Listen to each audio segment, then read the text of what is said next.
Enjoy ਕਰ ਲਿਆ।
ਅੱਛਾ ਜੀ।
अलैका या हुज्जत अल्लाह, अस्सलामु अलैका या सय्यदल अंबिया वल मुरसलीन, अस्सलामु अलैकुम व रहमतुल्लाहि व बरकातुहू।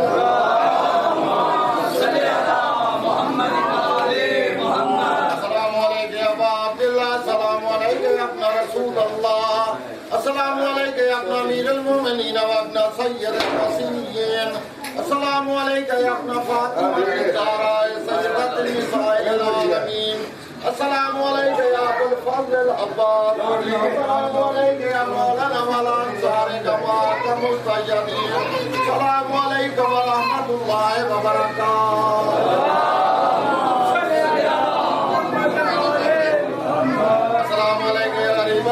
अस्सलामु अलैका या मईन ज़ुअफ़ाए वल फ़ुक़रा, अस्सलामु अलैका या मुग़फ़िज़ियन व ज़वारिफ़ यौमिल जज़ा, अस्सलामु अलैका या अनीसत नफ़ूस व यौम मक़सूम बिअर्ज़ि तूस, अस्सलामु अलैका व अला उख़्तिकल मुक़द्दमतिल मासूमा मक़सूनत फ़िल अर्ज़ि कुम, अस्सलामु अलैकुम व रहमतुल्लाहि व बरकातुहू।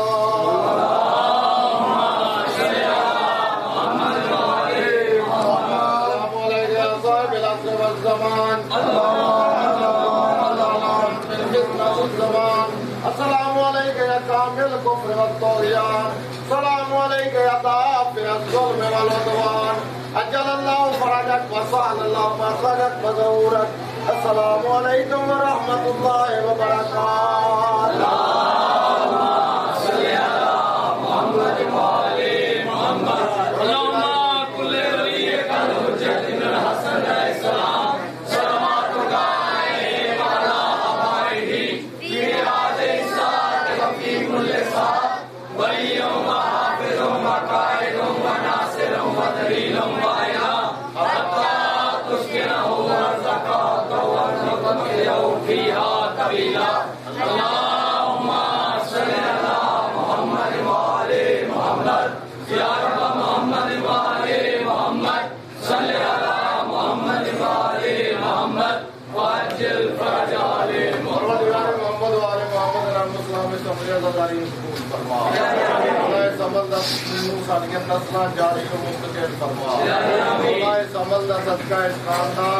और इस घर से रहमत और बरकत और नज़ूल अता फरमा।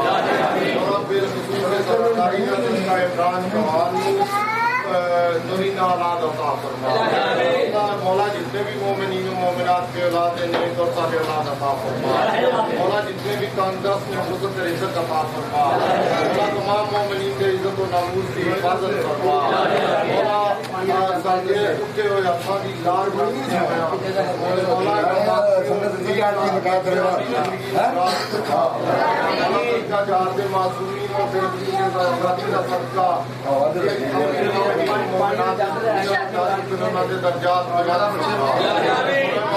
दर्जात इस्लाम के ज़हूर ताजील अता फरमा।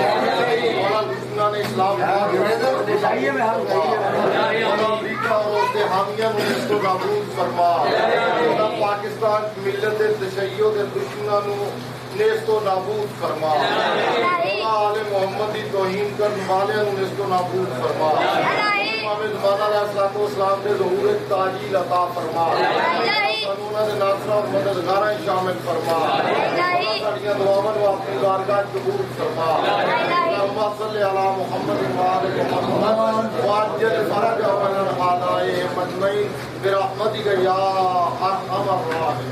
या इमाम अल-अजल, या इमाम अल-मुंतज़र, या इमाम अल-मुंतक़िम, या इमाम अल-मुंतज़र, नारे हैदरी, हुसैनियत, यज़ीदियत, आगे अहले बैत इस्लाम के दुश्मन का अतला ऐलान। आप सिगड़ी में बैठो और ऐलान सुनो जी। आप सीधा सलाम हवे कातिल और दुश्मन दे लाना कुछ बंदे चले आए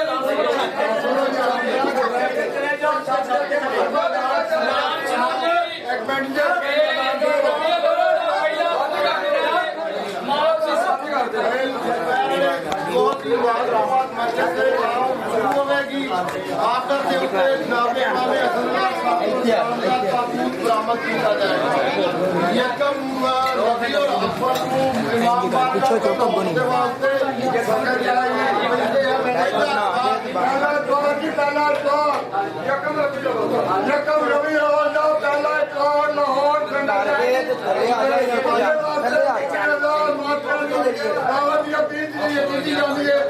शामिल होकर